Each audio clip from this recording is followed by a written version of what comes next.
Chapter 1. The Creature in the Shop. My name is Dr. Frederick Treves. I am a doctor at the London hospital.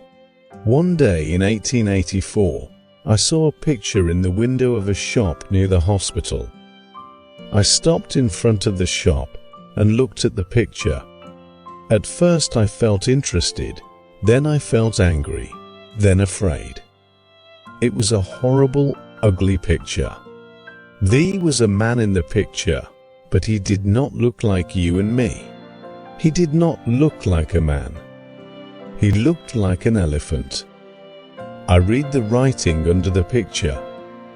It said, "Come in and see the Elephant Man, 2 pence." I opened the door and went in. There was a man in the shop. He was a dirty man in an old coat with a cigarette in his mouth. "What do you want?" he asked. "I'd like to see the Elephant Man, please," I said. The man looked at me angrily. "Well, you can't," he said. "The shop's closing now. You can come back tomorrow." "I'm sorry," I said, "but I would like to see him now. I have no time tomorrow. I have a lot of work to do, but I can give you more than 2 pence. The man looked at me carefully. Then he took the cigarette out of his mouth and smiled with his yellow teeth. "All right, sir," he said. "Give me 12 pence then." I gave him the money and he opened a door at the back of the shop. We went into a little room. The room was cold and dark, and there was a horrible smell in it. A creature sat on a chair behind a table. I say a creature because it was not a man or a woman like you or me. The creature did not move or look at us. It sat very quietly on the chair in the cold, dark, dirty room and looked at the table. The creature had a cloth over its head because of the cold. On the table in front of it, there was a dead flower.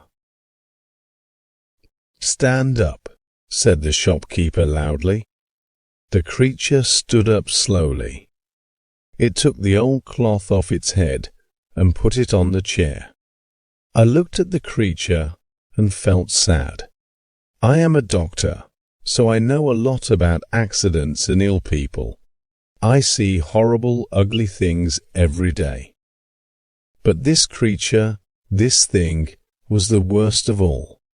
There were no men or women in the hospital like him. He wore some old trousers, but no shirt, coat, or shoes, so I could see his body very well. His head was the most interesting thing. It was very, very big, like an enormous bag with a lot of books in it. The head did not have much hair, and there was another bag of brown, dirty skin at the back of it. This skin came down below his neck. I could not see one of his eyes very well, because a lot of skin came down in front of his face too. An enormous red tooth came out of his mouth under his nose. It looked like an elephant's tooth. The mouth and nose were like holes in the face. The face could not smile or laugh or look angry or sad, because the skin could not move. It was dead, like an elephant's face. There were more bags of dirty skin on the front and back of the creature's body. These bags came down to his legs. The right arm was enormous, and there were bags of skin on it too. The right hand was like a man's foot, but the left hand, the left arm, and the left hand were beautiful. The left arm had wonderful skin, and the fingers of the left hand were long and beautiful. It was like a young woman's hand. "Walk, Merrick, Merrick," said the shopkeeper angrily. "Come on, quickly. Move." He hit the creature with his hand. Slowly, the creature walked across the room. but he could not walk well. His legs were very big and fat, and he had a bad back. He could not walk far without a stick. "All right, thank you," I said. "Let him sit down. I don't want to see any more." I felt ill, and the smell in the room was very bad. "Yes, sir," said the shopkeeper. "Sit down, Merrick." We went out of the room and closed the door. The shopkeeper smiled at me with his yellow teeth. "Wonderful, sir, isn't it?" he said. "The best elephant man in England. Hundreds of people come to see him, you know, hundreds. I take him all over the country, I do." "Yes, very interesting," I said. "Can I sit down?" "Yes, sir, of course. Here's a chair." He looked at me, smiling. "Would you like a glass of water, sir?" "Yes, please," I said. Then I looked at the things in the dirty shop. There were 2 or 3 bad apples and some old black bananas, that was all. No, thank you." All right," I said. Did you call the creature Merrick?" "That's right, sir." Joseph Merrick. The best elephant man in England. I take him all over the country, you know. Lots of people want to see him. Yes, I see. Do you get a lot of money? Well, sometimes we do, sir. Yes. But it's difficult, you see, sir, because of the police. The police don't like us, you see, sir. So we can't stay in a town very long. We usually move every week. Yes, I see. Well, anyway, Mr. Silcock, sir. Simon Silcock. Yes. Well, Mr. Silcock, I'm a doctor at the London hospital. My name is Dr. Treves. I think this. This man Joseph Merrick is very interesting, and I would like to see him at the hospital. I want to look at him more carefully, you see. Yes, sir, I see. But how can he get to the hospital? It's going to be difficult. Why, man? Man? The hospital's not far from here. Well, yes, sir. I know. But you see, Merrick can't walk very well. He needs help. You can come with him. Do you want more money? Is that it? That it? Well, yes, sir, I do. But, you see, people are afraid of him too. In the road, little boys always run after him and hit him. Then the police get angry because people are afraid. Sometimes they take us to prison. I see, I said. Well, how can he come to the hospital then? Bring a cab, sir, said Silcock. You can take him to the hospital in a cab. Chapter 2. The Card. So next day, at 7 o'clock, I came to the shop in a cab. There were not very many people in the road because it was early in the morning. In November, it is dark at 7 o'clock in the morning, and I could not see the shop very well. I waited 5 minutes. A postman walked past. Then the door of the shop opened, and the creature, Merrick, came out. I could not see his face or his body. He had an enormous black hat on his head, like a big box. A grey cloth came down from the hat in front of his face. There was a hole in the cloth in front of his eyes.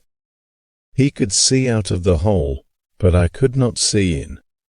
He wore a long black coat too.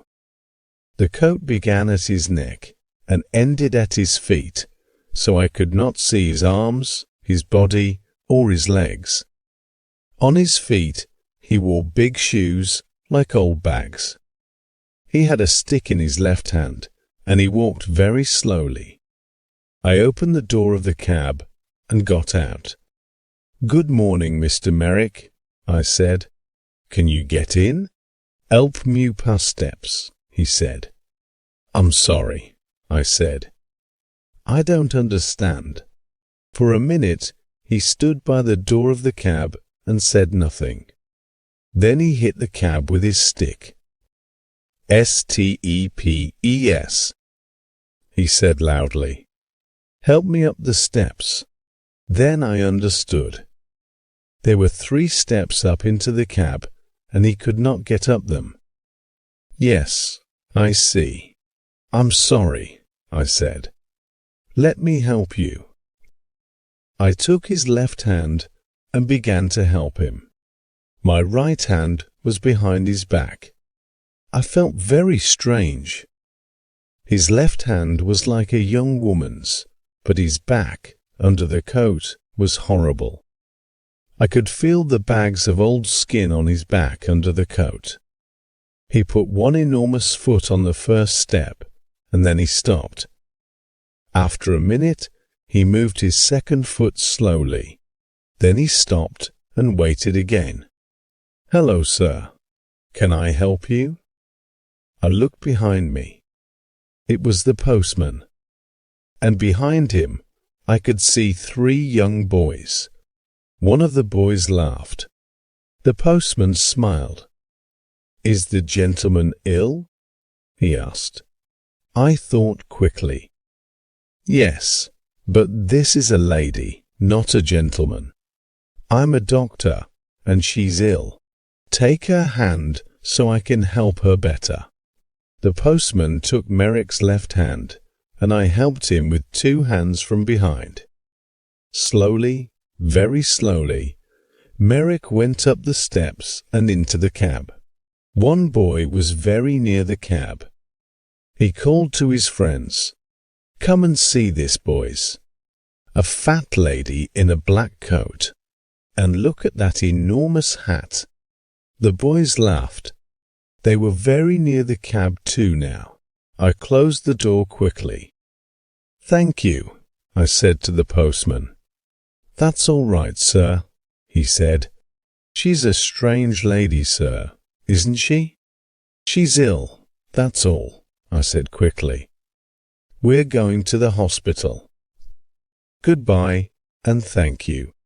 The cab drove down the road to the hospital. I looked at Merrick. "That was difficult, wasn't it?" I said. At first he said nothing, but then he spoke. His voice was very strange, but I listened to him carefully, and I could understand him. "The steps were very difficult," he said. "But most things are difficult for me." "Yes," I said. "Nothing is easy for you, is it?" "No," he said. He was very quiet for a minute. Then he said, "Who are you, sir?" "Who am I?" "Oh, I'm sorry. My name is Dr. Treves. Here, this is my card." I gave him a card with my name on. Then I thought, that was no good. This man can't read. But Merrick took the card and looked at it very carefully. Then he put it in his trousers pocket. I did not talk to him very much at the hospital. I looked at his head and arms and legs and body very carefully. Then I wrote the important things about him in a little book. A nurse helped me. Merrick looked at her sometimes, but she did not smile at him or talk to him. I think she was afraid of him. I think Merrick was afraid too, because he was very quiet. At 4 o'clock, I took him back to the shop in a cab. The next day, I looked in the shop window again, but the picture was not there. Chapter 3. A Letter to the Times. I did not see Merrick again for 2 years. Then one day, The police found him. He had my card in his hand, so they brought him to the London hospital. He was very tired, hungry, and dirty, so I put him to bed in a quiet little room. But he could not stay at the hospital. He was not ill, and of course the beds in the hospital are for ill people. We have no beds for hungry people or ugly people. I told the hospital chairman, Mr. Carr-Gom, about Merrick. He listened carefully, and then he wrote a letter to the editor of the Times newspaper. From the Times, December 4, a letter to the editor. Dear Sir, I am writing to you about a man in our hospital. He needs your help. His name is Joseph Merrick, and he is 27 years old. He is not ill, but he cannot go out of the hospital because he is very, very ugly. Nobody likes to look at him, and some people are afraid of him. We call him the Elephant Man. 2 years ago, Merrick lived in a shop near the London hospital. For 2 pence, people could see him and laugh at him. One day, Dr. Frederick Treves, a hospital doctor, saw Merrick, brought him to this hospital, and looked at him carefully. Dr. Treves could not help Merrick, but he gave him his card. Then the shopkeeper, Silcock, took Merrick to Belgium. A lot of people in Belgium wanted to see him, and so after a year, Merrick had £50. But then Silcock took Merrick's £50, left Merrick in Belgium, and went back to London. Merrick came back to London by himself. Everyone on the train and the ship looked at him and laughed at him. In London, the police put him in prison, but then they saw Dr. Treves's card and brought Merrick to the London hospital. This man has no money and he cannot work. His face and body are very, very ugly, so of course many people are afraid of him. But he is a very interesting man. He can read and write, and he thinks a lot. He is a good, quiet man. Sometimes he makes things with his hands and gives them to the nurses because they are kind to him. He remembers his mother, and he has a picture of her. She was beautiful and kind, he says, but he never sees her now. She gave him to Silcock a long time ago. Can the readers of the Times help us? This man is not ill, but he needs a home. We can give him a room at the hospital, but we need some money. Please write to me at the London Hospital. Yours faithfully, F. C. Carr-Gom, Chairman of the London Hospital. The readers of the Times are very kind people. They gave us a lot of money. After 1 week, we had £50,000, so Merrick could live in the hospital for all his life. We could give him a home. Chapter 4. Merrick's First Home. We gave Merrick 2 rooms at the back of the hospital. One room was a bathroom, so he could have a bath every day. Soon his skin was much better, and there was no horrible smell. The second room had a bed, table, and chairs. I visited him every day and talked to him. He loved reading and talking about books. At first, he did not know many books, the Bible, and 1 or 2 newspapers, that's all. But I gave him some books of love stories, and he liked them very much. He read them again and again, and talked about them often. For him, the men and women in these books were alive, like you and me. He was very happy. But sometimes it was difficult for him. At first, 1 or 2 people in the hospital laughed at Merrick because he was ugly. Sometimes they brought their friends to look at him. One day, a new nurse came to the hospital, and nobody told her about Merrick. She took his food to his room and opened the door. Then she saw him. She screamed, dropped the food on the floor, and ran out of the room. I was very angry with the nurse and went to see Merrick. He was not happy about it, but he was not very angry. I think he felt sorry for the girl. People don't like looking at me. I know that, Dr. Treves, he said. They usually laugh or scream. Well, I don't want nurses to laugh at you, Joseph, I said angrily. I want them to help you. Thank you, doctor, he said in his strange, slow voice. But it's not important. Everyone laughs at me. I understand that. I looked at him sadly. In his one good hand, his left hand, he had the little picture of his mother. He looked at the picture for a minute and then put it by a flower on the table. A tear ran out of his eye and down the skin of his enormous, ugly face. Dr. Treves, he said slowly, you and the nurses are very kind, and I'm very happy here. Thank you very much. But I know I can't stay here long, and I would like to live in a lighthouse after the hospital, please. A lighthouse or a home for blind people. I think those are the best places for me. What do you mean? I asked. Why? He did not look at me. He put the flower on the picture and looked at it carefully. Lighthouses have sea all round them, don't they? He said. Nobody could look at me in a lighthouse, so I would be happy there. And blind people can see nothing, so they couldn't see me, could they? But Joseph, I said, this is your home. You live here now. You aren't going to leave the hospital. Not today, perhaps, he said, but soon. You are a kind man, Dr. Treves, but I can't stay here very long. I have no money. I smiled. Joseph, I said, this is your home now. Don't you understand? You can stay here all your life.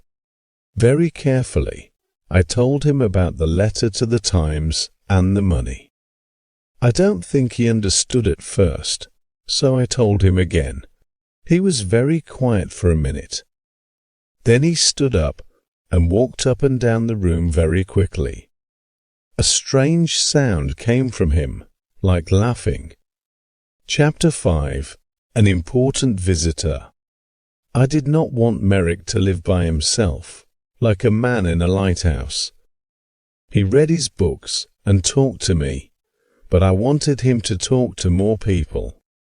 And I wanted him to talk to women. Merrick read about women in his books, but he did not often talk to women. He met the nurses every day, but they did not talk to him very much. For them, he was always a creature, not a man. One day, one of my friends, a beautiful young woman, came to the hospital. I told her about Merrick and took her to his room. She opened the door and smiled at him. Good morning, Mr. Merrick, she said. Then she shook his hand. Merrick looked at her for a minute with his mouth open. Then he sat down on his bed with his head in his hand and cried. He cried for nearly 5 minutes. The tears ran down his face, between his fingers, and onto the floor. My friend sat on the bed beside him and put her hand on his arm. She said nothing, but she smiled at him and shook his hand again before she left. Dr. Treves, he said to me that night, that lady was wonderful. My mother smiled at me once, many years ago, but no women smile at me now. But this lady smiled at me too, and she shook my hand. A beautiful lady smiled at me and shook my hand. My young lady friend came again the next week and talked to Merrick for half an hour. The week after that, she came again with a friend. They gave him some books and had a cup of tea with him. It was wonderful for him.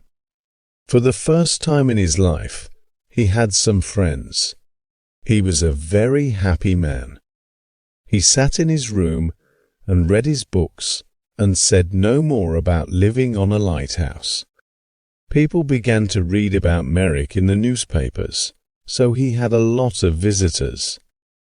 Everybody wanted to see him. A lot of important ladies and gentlemen visited him. They smiled at him, shook his hand, and gave him books. Merrick liked talking to these people, and he began to forget about his ugly body. His visitors never laughed at him. He began to feel like a man, not a creature. One wonderful day, a very important lady came to the hospital to visit him. I met the lady and took her to his room. Then I opened the door and smiled at him. "Good morning, Joseph," I said. "There is a new visitor to see you today. A very famous lady." Merrick stood up beside his table. He did not smile, because his face could not smile, but his eyes looked happy. "That's good," he said. "Who is it?" I moved away from the door, and the visitor walked in. "Your Majesty, this is Joseph Merrick," I said. "Joseph, this is Her Majesty, Queen Alexandra, the Queen of England." Queen Alexandra smiled at him. "How do you do, Mr. Merrick?" she said. "I'm very pleased to meet you." Then she shook his hand. Merrick did not move.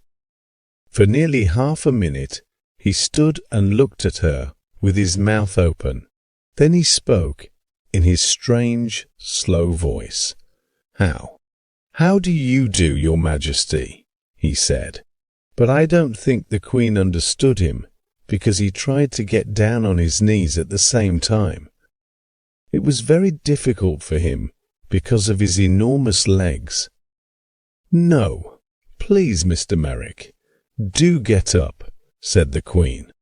"I would like to talk to you. Can we sit at your table?" "Yes." "Yes, of course," he said.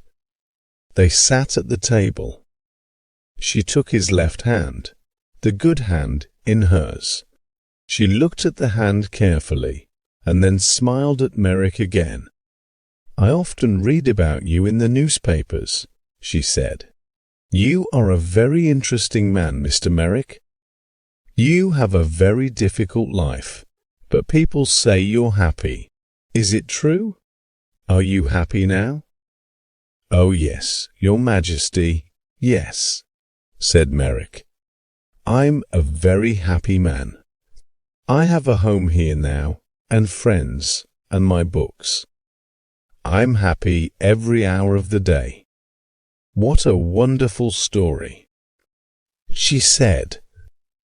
"I'm very pleased to hear it. Now tell me about your reading. I see you have a lot of books here." "Oh yes, Your Majesty." "I love my books," said Merrick. And for nearly half an hour they sat and talked about books. The Queen gave him a little book and some red flowers before she left. After her visit, Merrick began to sing. He could not sing easily, of course, because of his mouth, but all that day there was a strange, happy noise in his room. He looked at the flowers carefully and put them on his table. He had many visits from the Queen, and at Christmas she sent him a Christmas card. The present was a picture of Queen Alexandra with her name on it. Merrick cried over it and put it carefully by the bed in his room.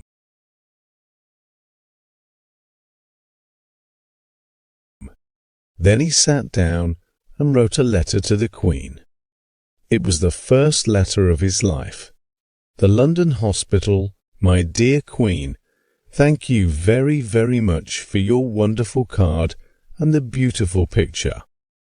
It is best thing in my room, the very best, the most beautiful thing I have. This is the first Christmas present. Perhaps I had a Christmas with my mother once, but I do not remember it. I have my mother's picture too, and she is beautiful, like you. But now I know many famous ladies and kind people like you. But Dr. Treves, and I am a very happy man. I am happy too, because I am going to see you in New Year. Happy Christmas to you, my dear friend. With all my love, Joseph Merrick. Chapter 6. Outside the hospital.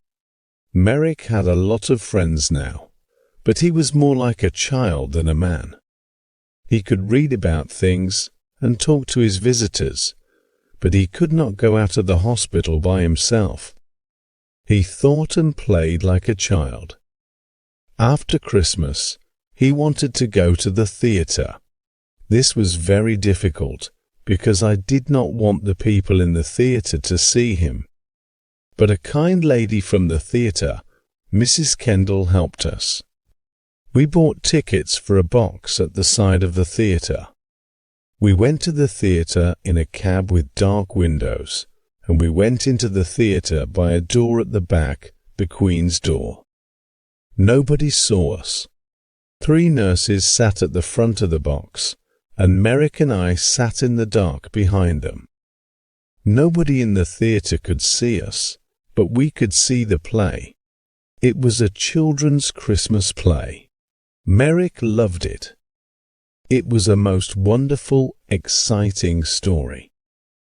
Often he laughed, and sometimes he tried to sing like the children in the theatre. He was like a child. For him, everything in the story was true. Once he was very afraid, because the bad man in the play was angry and had a knife. At first, Merrick wanted to leave the theatre, but I stopped him. Then he was very angry with this bad man in the play. He hit his hand on his chair and stood up and talked to the man. But nobody heard him. When the bad man went to prison, Merrick laughed. Merrick thought the beautiful young lady in the play was wonderful. He wanted to talk to her too. At the end of the play, he was very happy because she married a good young man. He remembered this play for a long time, and he talked a lot about the people in it. What do you think they did after we left? He asked me, where do the young lady and the young man live? What are they doing now? I don't know, I said. Perhaps they live in the country. Merrick thought about this for a long time. Then he said, Dr. Treves, can I go to the country, please? I saw the country once from a train, but I never went there. I often read about it in books. It's very beautiful, isn't it? I would like to see it. The visit to the theatre was difficult, but a visit to the country was more difficult. But again, one of his new friends helped us. She had a small house in the country, and Merrick could stay in it for the summer, she said. I took Merrick to the country in a train with dark windows so nobody could see him. Then we went in a cab to the country house. There were a lot of trees near the house, but no people lived near it. A countryman brought food to the house every day, but no people came near it. I stayed with him that night. At night, it was very dark and quiet. In the morning, hundreds of birds sang in the trees, and everything outside the house was green. Merrick walked under the big trees, looking at things happily and singing his strange song. I went back to London, but Merricks stayed there for 6 weeks. He was wonderfully happy. Every week he wrote me a letter. Apple Tree House, West Wickham, Berkshire.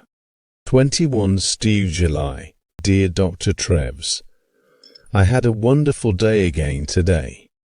It was very warm, so I walked under the trees and sat by a stream.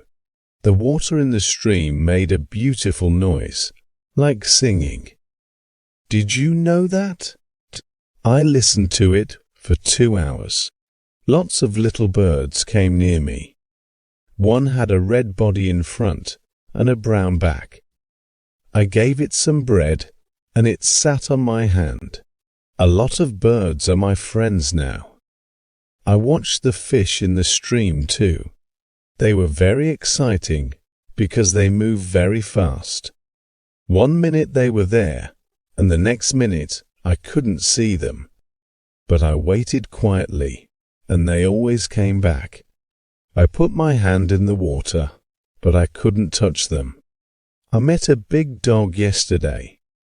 It made a very loud noise, but I was not afraid. I sat down quietly and looked at it, and it came and smelt my hand. I saw it again today and gave it some bread. It likes me now.